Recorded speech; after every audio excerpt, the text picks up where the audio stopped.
The moment I knew my career was over wasn't when they moved my parking spot to the back lot. It wasn't when my name disappeared from the company directory. No, it was at 6:30 a.m. on a Tuesday morning when I walked into my office, same time I'd arrived for 18 years, and found a 27-year-old kid sitting behind my desk, feet up on my leather chair, scrolling through my computer files. He looked up, didn't even blink. "Oh, hey," he said, not bothering to take his feet down. "Didn't anyone tell you? This is the innovation lab now. We're pivoting the space." Justin Bennett, CEO's son, MBA from Northwestern with zero real-world experience. 50,000 LinkedIn followers where he posted about disrupting manufacturing, and apparently my replacement, my name's Hudson Clark. I'm 49 years old, Army Corps of Engineers veteran, 18 years at Bennett Automotive Solutions. We design safety systems for major car manufacturers, $1.8 billion in annual revenue. Or we did, before things went sideways. "Where's my stuff?" I asked. He gestured vaguely toward the door. "Facilities moved it. Basement archive room, I think. We needed the executive floor space for creative collaboration." I stared at him. He'd already redecorated. My framed patents gone. The photo of my engineering unit in Afghanistan gone. My Army Corps shadow box gone. Replaced with motivational posters that said things like "fail fast, learn faster," and a neon sign that blinked "disrupt mode." "Right," I said. "The basement." "Oh, and Hudson," he smiled. The kind of smile that doesn't reach the eyes. "Dad wants to see you at 9, something about role realignment." "Dad?" Roy Bennett, our CEO, currently experiencing what I can only describe as a corporate midlife crisis. I didn't argue, just turned and walked to the elevator. The ride down felt longer than usual, like I was descending into some corporate purgatory I never knew existed. Found my stuff 10 minutes later in the basement archive room. Flickering fluorescent lights and concrete floors. My desk items thrown into cardboard boxes like they were clearing out a dead man's office. My project files stacked haphazardly against a wall. 18 years of engineering work treated like old newspapers. But the worst part, my Army Corps shadow box, the one with my service ribbons, unit patch, and Bronze Star, was sitting in a dumpster outside the building. Just sitting there on top of pizza boxes and coffee cups, like 18 years of service was yesterday's garbage. I stood there for a moment, looking at that shadow box, the Bronze Star I earned in Kandahar when our unit built a bridge under fire. The Corps of Engineers patch I wore with pride for 8 years before joining Bennett Automotive. All of it tossed out like trash because some kid needed space for his innovation lab. I picked it up, dusted off the pizza grease, carried it back inside. That's when I stopped being angry and started getting precise. Here's what you need to understand about how I got here. Last March, 8 months ago, Roy had what you might call a situation. Some questionable contracts with overseas suppliers got flagged by federal regulators. Nothing criminal, but enough to make the board nervous. They needed someone clean, someone with security clearance to hold things steady while Roy's lawyers sorted out the mess. They made me acting chief technology officer that March, emergency board vote, effective immediately. There was paperwork, official memos, notifications to all the regulatory agencies. My title got updated on every federal filing with the Department of Transportation and National Highway Traffic Safety Administration. Primary technical officer, they called it. The guy responsible for making sure our safety systems actually kept people alive. Temporary, they said. Just until things settled down. Roy was grateful back then. Shook my hand, said the company needed someone with my background to guide them through the storm. Someone the feds trusted. Someone who understood that in the automotive safety business, cutting corners gets people killed. Then in April, right after my appointment got approved by the regulators, Roy brought in Justin, said we needed to modernize our approach and speak to younger engineers. He was supposed to handle digital transformation and social media outreach, make the company more appealing to millennial talent. That lasted about 2 weeks. By May, Justin was sitting in patent review meetings, asking questions that showed he didn't understand the basics of automotive safety systems. By June, he was giving opinions on manufacturing processes he'd never seen. By July, he had a corner office and a title that hadn't existed before. Chief Innovation Officer. By October, he had my office, and I was in a basement with boxes of safety compliance files from 2006. Nobody had officially changed my title. Nobody had revoked my acting CTO designation. They just moved me, quietly displaced me like I'd become part of the furniture they didn't want anymore but couldn't quite throw away. The basement office was a joke. A folding table that wobbled when you typed, a metal chair that squeaked every time you moved, and a corner of the archive room that smelled like old paper and forgotten dreams. My computer monitor sat on a cardboard box because they hadn't even bothered to bring down a proper desk, but I set up shop anyway. Plugged in my laptop, arranged my files the way the Army taught me. You learn certain things in the service. One of them is that when someone's trying to push you out, you don't fight back immediately. You observe, you document, you wait for them to make the mistake they don't know they're making. And I knew Justin would make mistakes. Hell, he was already making them. I just had to be patient enough to document every single one. At 9 a.m., I went upstairs to Roy's office. His assistant waved me in without looking up from her phone, like I was just another appointment on a busy Tuesday morning. Roy was at his desk, typing on his laptop, wearing a hoodie that probably cost more than most people's car payments. He'd started dressing like a tech founder lately. Said it made him more approachable to the younger employees. Hudson, hey, he gestured to the chair across from him without looking up. Thanks for being flexible about the office situation. Flexible? I repeated. Yeah, Justin needs space for his innovation initiatives. You understand. And honestly, at this stage in your career, you're more valuable as institutional memory than active leadership. You know, like a consulting role. Advisory, institutional memory. That's corporate speak for someone you're trying to make disappear without actually firing them. Someone whose knowledge you need but whose presence reminds everyone how things used to work. What about the acting CTO designation, I asked. He waved his hand like he was shooing away a fly. We'll figure that out after the government contracts get renewed. Right now, we need energy, fresh thinking. Justin brings energy. You bring stability. Different skill sets for different phases of growth. The federal filings still list me as primary technical officer. Details, Hudson. Legal will clean that up when they have time. Don't worry about it. But I was worrying about it because Roy clearly wasn't. He was too busy playing startup CEO to notice that federal regulators don't consider job titles to be details you clean up later. They consider them legal designations with actual consequences. I walked out of his office and went back to my basement corner, sat down at that wobbly folding table, opened a new document on my laptop, and started a file I titled Timeline and Documentation. First entry, April 15th, 2024. Justin Bennett hired as digital transformation specialist. No engineering license, no federal security clearance, no CTO approval for technical decisions. Salary, $18,000 plus signing bonus. I saved it to 3 different drives. Cloud backup, external hard drive, and a USB stick I kept in my desk drawer. The Army taught me redundancy. Always have backup systems for anything that matters. Then I got back to work. The kind of work Roy thought didn't matter anymore. The kind of work that keeps a manufacturing firm from collapsing under regulatory scrutiny. Justin's first major presentation happened 2 weeks after he took my office. He called it an all-hands meeting, mandatory attendance for all engineering staff. I sat in the back of the conference room with my coffee, watching him set up his equipment like he was about to deliver a TED Talk. He had a MacBook covered in startup stickers, a wireless presentation clicker, and enough confidence to fill a football stadium.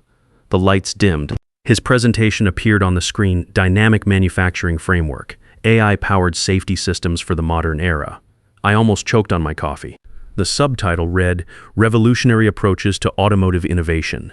He clicked to the first slide, a stock photo of a guy in a hard hat looking thoughtfully at blueprints, like he was contemplating the future of manufacturing. Very inspiring, very generic.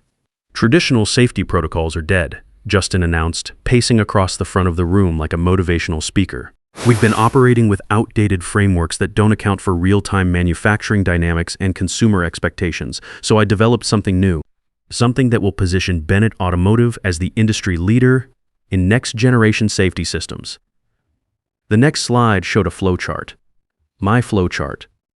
The adaptive safety protocol I developed in 2019 when we had that massive recall crisis and everyone was scrambling to figure out why our brake systems were failing in cold weather. The same system that had saved the company $200 million in penalties and kept us from losing our federal contracts. He'd taken my 73-page technical manual, the one I'd spent 8 months writing and testing, copied the key diagrams, slapped them into 8 PowerPoint slides with different colors, and added buzzwords like predictive analytics, machine learning integration, and IoT sensor networks. This framework, he continued, gesturing at my own work, uses what I call generational intuition combined with algorithmic forecasting to predict safety failures before they happen. It's about moving from reactive problem solving to proactive system optimization. Generational intuition.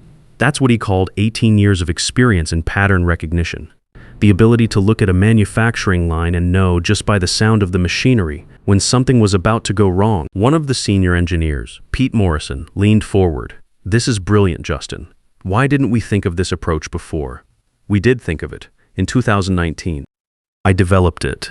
Pete knew that because he'd been there when we implemented it, when we ran the tests, when we proved it could prevent the kind of catastrophic failures that kill people and destroy companies. But nobody said anything. They just nodded and took notes while Justin explained my own system back to me, using terminology he clearly didn't understand. The beauty of this approach, Justin said, clicking to another slide, is that it scales across multiple product lines and integrates seamlessly with our existing infrastructure. We're talking about a complete paradigm shift in how we think about automotive safety. After the meeting, engineers came up to congratulate him, shook his hand, told him how impressed they were with his innovative thinking. I sat there watching, feeling like I was in some alternate reality where theft was being celebrated as creativity. I went back to my basement corner and added another entry to my documentation file, October 20, 2024. Justin Bennett presents proprietary safety framework to engineering staff. Framework is actually HC Adaptive Protocol from 2019, repackaged without attribution or understanding of underlying methodology. Presentation includes direct copies of original diagrams and processes. No mention of previous development or testing phases. I attached screenshots of his presentation slides next to photos of my original documentation, page by page, diagram by diagram, showing exactly what he'd stolen and how he'd rebranded it. The Detroit Free Press ran a piece about him 3 days later. Rising star in automotive brings fresh thinking to traditional firm. The article quoted Justin extensively about his revolutionary approach to safety systems and his vision for the future of automotive manufacturing. I printed it out, highlighted the relevant sections, added it to my growing file. That's when the really dangerous stuff started. Justin decided we needed to modernize our manufacturing approach with something he called agile production pods. Decentralized manufacturing, he explained to anyone who would listen. Flexible supply chains, just-in-time everything. Worker teams that could pivot quickly between different product lines without traditional oversight. He pitched it in a senior staff meeting. I wasn't invited, but Eddie Walsh told me about it afterward. Eddie was 29, one of our junior engineers, smart kid with a mechanical engineering degree from Michigan State. He actually understood how automotive systems worked, unlike some people. Eddie found me in the basement that afternoon, looking more worried than I'd ever seen him. Hudson, he wants to reorganize the entire production floor. Eddie said quietly, glancing around like he was worried someone might overhear. Real manufacturing lines with real workers and real safety protocols. He's talking about eliminating quality control checkpoints because they slow down innovation and create bottlenecks in the creative process. I looked up from my laptop. Did he run this by the safety committee? He said safety committees are where good ideas go to die. Eddie shook his head. Those were his exact words. Said we need to trust workers to self-regulate and focus on outcome-based quality metrics instead of process-based compliance theater. Process-based compliance theater. That's what he called the federal safety regulations that keep people from dying in car crashes. I closed my laptop and looked at Eddie. Are you documenting these meetings? Should I be? Yeah, you should be. Just notes, dates, times, who said what. Keep them somewhere safe, not on the company server. He nodded slowly. Hudson, what's happening here? I mean, really happening. Justin's building a house of cards, I said, and Roy's too busy playing tech CEO to notice that the foundation is crumbling. Just keep your head down, do good work, and document everything. The agile production pitch didn't go through, but only because one of the department heads asked how we'd explain manufacturing defects to federal safety inspectors when there were no quality control checkpoints to reference. Justin said we'd educate the regulators on modern production paradigms and help them understand that innovation requires regulatory flexibility. That's when the department head laughed. Not with him, at him. But Roy was right there backing up his son, saying we needed to think bigger and embrace disruption instead of hiding behind outdated compliance requirements. Next came the virtual reality training center. Justin convinced Roy to spend 15,000 on what he called an immersive safety education space, said we needed to train workers in virtual environments because that's where manufacturing was heading. The future of industrial education, he called it. They built it on the 12th floor. Fancy VR headsets, motion sensors, haptic feedback systems, the whole setup. Justin posted a video tour on LinkedIn that got 40,000 views and 2,000 likes. Comments full of people praising his innovative approach to worker training. The training center sat empty for 4 months. Turns out our workers, mostly in their 40s and 50s, guys who'd been building automotive parts for decades, preferred learning on actual equipment where they could touch real parts and understand actual problems, where muscle memory meant something and experience mattered. But the worst part wasn't the wasted money or the stupid ideas. It was what Justin started doing in June, about 2 months after he got comfortable in his role and started believing his own hype. He started signing things: patent applications, manufacturing contracts, safety compliance forms, supplier agreements, all with his signature, his fancy new title, his assumed authority. I first noticed it when I was reviewing routine compliance reports in August. There was his signature on a federal safety certification form, right there in black ink, like he had every right to be making decisions about automotive safety systems. Then I saw another one, then another. By September, he was signing everything that crossed his desk: equipment authorizations, supplier contracts, regulatory submissions, even some agreements with government safety inspectors. I pulled one up on my screen and stared at it for a long time. Justin Bennett, Chief Innovation Officer, authorized to execute federal safety certifications on behalf of Bennett Automotive Solutions. Except he wasn't authorized to execute anything, not according to the Department of Transportation, not according to the National Highway Traffic Safety Administration, not according to any of the regulatory agencies that actually mattered. I called Pete Morrison. We'd served together in the Army Corps back when we were both young and stupid enough to think building bridges in Afghanistan was a good career move. Now Pete was with the DOT, working compliance enforcement for automotive manufacturers. "Pete," I said when he picked up. Hypothetical question. "Jesus, Hudson, I hate when you start conversations like that. If someone's signing federal safety certifications without being a registered principal, what happens?" Long silence on the line. Then, how many certifications are we talking about? Hypothetically, maybe 40 or 50 documents over 4 months. Major stuff. Safety systems, manufacturing processes, supplier agreements. Hudson, that's not hypothetical territory anymore. That's federal violation territory. Criminal charges territory. Who's signing these things? I'll let you know if it becomes non-hypothetical. I said and hung up. I went back to my documentation file and started a new section. Unauthorized signatures, June to October 2024. Every single document Justin had signed since he started feeling confident enough to put his name on federal paperwork. It took me 3 days to catalog everything. 47 separate documents. When I cross-referenced each one against DOT requirements for authorized principals, the picture got ugly fast. A 90-day federal designation process, security clearance verification, regulatory approval from multiple agencies. Justin had completed exactly none of these requirements.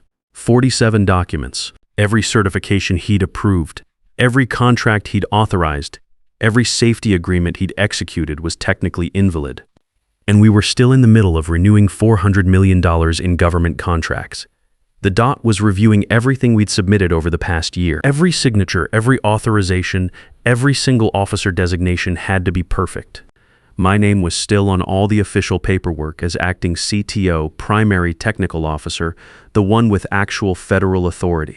Justin was signing documents like he owned the place. But legally, he was just an employee with a fancy title and zero regulatory standing.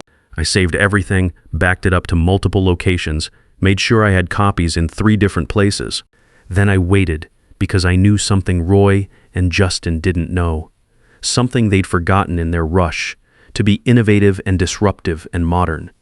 The federal government doesn't care about your LinkedIn followers when you're breaking their laws. The breaking point came on a Wednesday afternoon in late October. I was in my basement corner, reviewing contract compliance documents for the 3rd time that week when my phone buzzed with a text message. Linda Rodriguez. The name made my stomach drop. Linda's 62 years old, runs a trucking company in West Texas, tough as nails and sharp as broken glass. She'd been our client for 12 years, buying safety systems for her fleet of long-haul trucks. In all that time, through economic downturns and supply chain disasters and regulatory changes, I'd never seen Linda panic about anything. She was the kind of customer who paid her bills on time and never complained unless something was seriously wrong. The message was short. "Hudson, call me now." I called immediately. "What the hell is this?" she said instead of hello. No pleasantries with Linda. Never had been. "What's what? I just got a proposal from your new hotshot. Something called Revolutionary Fleet Integration System with predictive maintenance protocols. 30 pages of complete nonsense that I can't make heads or tails of. And at the bottom, there's an authorization to move forward with implementation. Already signed." My blood went cold. Signed by who? Justin Bennett, Chief Innovation Officer, says he's authorized to execute strategic system modifications for existing clients. Hudson, is this real? Because if your company is trying to scam me with some kind of high-tech snake oil, I'm pulling my contract today and telling every trucker I know to avoid Bennett Automotive like the plague. Send it to me, I said. Right now, don't sign anything. Don't agree to anything. Just send me that proposal. The PDF came through my email 30 seconds later. I opened it with shaking hands. It was worse than I'd imagined. Justin had created a complete proposal to integrate Linda's entire trucking fleet with some kind of AI-powered predictive maintenance system. IoT sensors on every truck, real-time data analysis, automated maintenance scheduling, the whole 9 yards. It would have required installing untested software on trucks carrying hazardous materials across state lines. It would have created massive liability issues if the system failed and caused accidents. It could have violated federal trucking regulations and put Linda's company out of business. And there, at the bottom of page 30, was Justin's signature on a line that said authorized for implementation. He'd signed it like he had the authority to restructure a client's entire operation. I stared at that signature for what felt like an hour, but was probably only a few minutes. This wasn't about office politics anymore. This wasn't about my wounded pride or 18 years of being taken for granted. This was about Justin doing real damage to real people who trusted us. "Linda," I said finally, "give me 24 hours. Don't sign anything, don't implement anything. Don't even respond to that proposal yet. 24 hours, Hudson. Then I'm pulling my contract and finding a supplier who knows what they're doing." She hung up. I sat there in that basement, surrounded by boxes of old files and the smell of forgotten paperwork, and something fundamental shifted inside me. I wasn't angry anymore. I was focused. I was precise. I was back in Afghanistan, looking at a bridge that had to be built perfectly or people would die. I opened my secure documentation folder and started going through everything I'd collected over the past 7 months. The March board memo appointing me acting CTO. The federal filings listing me as primary technical officer. The DOT designations showing I was still the authorized principal on all government contracts. Every document Justin had signed without authority. Every unauthorized certification. Every invalid contract. Every federal regulation he'd violated. 47 documents spanning 4 months, over 60 distinct regulatory violations, all during an active federal contract review period, when every signature had to be perfect. And now this proposal to Linda, signed like he had authority to restructure a client's entire business operation. I picked up my phone and called Pete back. "I need to know something," I said when he answered. "If someone's been signing unauthorized federal documents during an active contract review and those documents create liability for clients, what exactly happens?" Hudson, we've had this conversation before. That's not hypothetical territory anymore. That's criminal violation territory. Federal prosecutors get involved. People go to prison. I'm not asking you to do anything. I'm just asking you to be ready. Ready for what? For when I light the flare. I hung up and opened a new document. For the next 4 hours, I wrote what would become the most precisely worded email I'd ever composed. No anger, no personal grievances, no emotion at all. Just facts laid out like evidence in a federal courtroom. Subject line, regulatory compliance inquiry. Officer authority documentation, immediate review required. I addressed it to Diana Foster, our in-house legal counsel. Harvard Law, 12 years of automotive compliance work. The kind of lawyer who started hyperventilating at the first sign of regulatory violations. The email was exactly 3 paragraphs. Surgical, Clinical. Paragraph 1 reminded Diana that I was appointed acting CTO in March, that the appointment was never formally revoked, and that I remained listed as primary technical officer on all federal regulatory filings. Paragraph 2 noted that during active federal contract reviews, all officer designations must be accurate, and all signatures must come from properly authorized principals, as required by Department of Transportation regulations.